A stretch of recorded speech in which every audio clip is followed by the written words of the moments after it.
तो माननीय विभाग से जुड़े हुए सवाल जवाब चल रहे थे विधानसभा के अंदर। लगातार आपको वहां पर कार्रवाई के बड़े बिंदु बताते रहेंगे। बहरहाल खबरों में आगे बढ़ते हैं, मुंबई का रुख करते हैं, जहां पर वर्ली इलाके में हुए हिट एंड रन केस की जड़ों तक जैसे जैसे पुलिस पहुंच रही है, चौंकाने वाली खबरें, पर्दाफाश उन पर हो रहा है।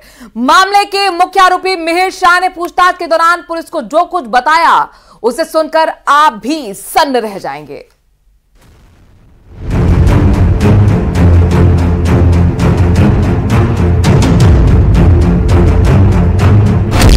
Worli hit and run case में सनसनीखेज खबर।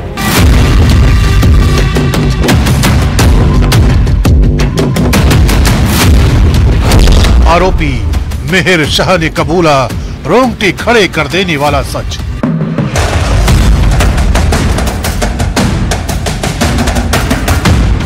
मिहिर शाह वो आरोपी जिसने एक परिवार की खुशियां छीन ली। मिहिर शाह वो आरोपी जो कावेरी नखवा की जान लेने के बाद 72 घंटों तक पुलिस से भागता रहा। अब उसी मिहिर शाह की गिरफ्तारी के बाद 16 जुलाई तक उसे पुलिस रिमांड पर भेज दिया गया है। लेकिन इस दौरान मिहिर शाह ने पुलिस के सामने जो सच कबूल किया है वो मिहिर और उसके परिवार की मुसीबतों को और बढ़ाने वाला है,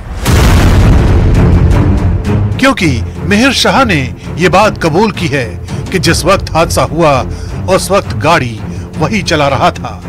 पुलिस को पता चला है कि मिहिर शाह ने जानबूझकर गाड़ी में फंसी कावेरी नखवा को घसीटा था। स्कूटी को टक्कर मारने के बाद मिहिर 2 किलोमीटर तक कावेरी नखवा को घसीटते हुए ले गया था। इसके बाद गाड़ी के बोनट और इंजन में फंसी कावेरी नखवा को बाहर निकाला और फिर से दोबारा गाड़ी चढ़ाते हुए बांद्रा की तरफ भाग गया। कावेरी की पोस्टमार्टम रिपोर्ट में भी पता चला है कि गहरे जख्मों की वजह से उनकी मौत हुई। मुंबई पुलिस ने अब तक इस मामले में 13 से 14 लोगों के बयान दर्ज किए हैं, जिसमें से कुछ लोग हादसे के चश्मदीद भी हैं। और अब खबर ये भी है कि ड्राइवर राज ऋषि विदावत और मिहिर शाह को आमने सामने बैठाकर भी पुलिस पूछताछ कर सकती है, क्योंकि पुलिस ये भी पता लगाना चाहती है कि घटना स्थल पर गाड़ी में लगे शिवसेना के स्टिकर को किसने हटाया। पुलिस को ये भी पता लगाना है कि घर के किस किस सदस्य ने मिहिर शाह की मदद की। इसलिए पुलिस किसी भी सदस्य को बुलाकर पूछताछ कर सकती है।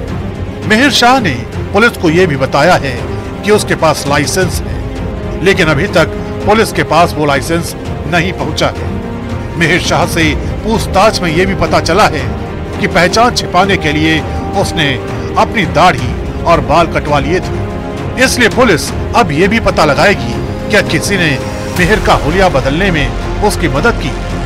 उधर ये मामला सियासी गलियारों में लगातार चर्चा का विषय बना हुआ है। यही वजह है कि मिहिर शाह के पिता राजेश शाह को शिवसेना शिंदे गुट के उपनेता पद से हटा दिया गया है। पार्टी से निकालना, इससे जो गुनाहगार है उसके ऊपर कार्रवाई करना, इसको प्राथमिकता देनी चाहिए। और जो विक्टिम है उनको सपोर्ट करना, ये पहली बात है, वो प्राथमिकता है, उसको प्रायोरिटी देना है। ये पॉलिटिक्स करना है। मैं इतना ही कहूँगा कि कोई भी केस में गवर्नमेंट की तरफ से किसी को भी सपोर्ट नहीं किया जाएगा, किसी को भी मदद नहीं होगी।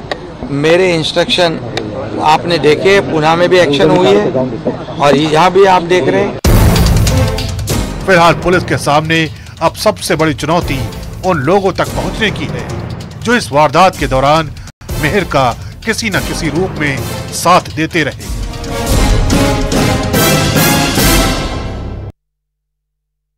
ले चलते हैं बाड़मेर, बड़ी खबर जहां पर करप्शन के खिलाफ एसीबी का बड़ा एक्शन देखने को मिला है। बिजली विभाग के एईएन को ट्रैप किया गया है। एईएन सुरेंद्र कुमार को 5000 की घूस लेते हुए ट्रैप किया गया।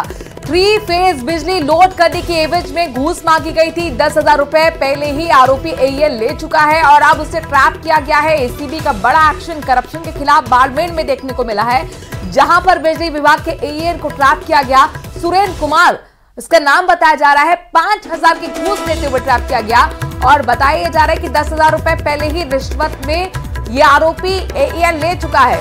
3 फेज बिजली लोड करने की एवज में रिश्वत मांगी गई थी आरोपी एईएन की तरफ से, जो अब एसीबी की गिरफ्त में आ गया है। उसे ट्रैप किया गया। 5000 की रिश्वत लेते हुए आरोपी एईएन को ट्रैप किया गया। फर्स्ट ऑन न्यूज 18 पर आप देख पा रहे हैं ये तस्वीरें, जहां पर एईएन जो आरोपी है उसे ट्रैप किया जा रहा है। एसीबी ने रंगे हाथों 5000 की रिश्वत लेते हुए ट्रैप किया।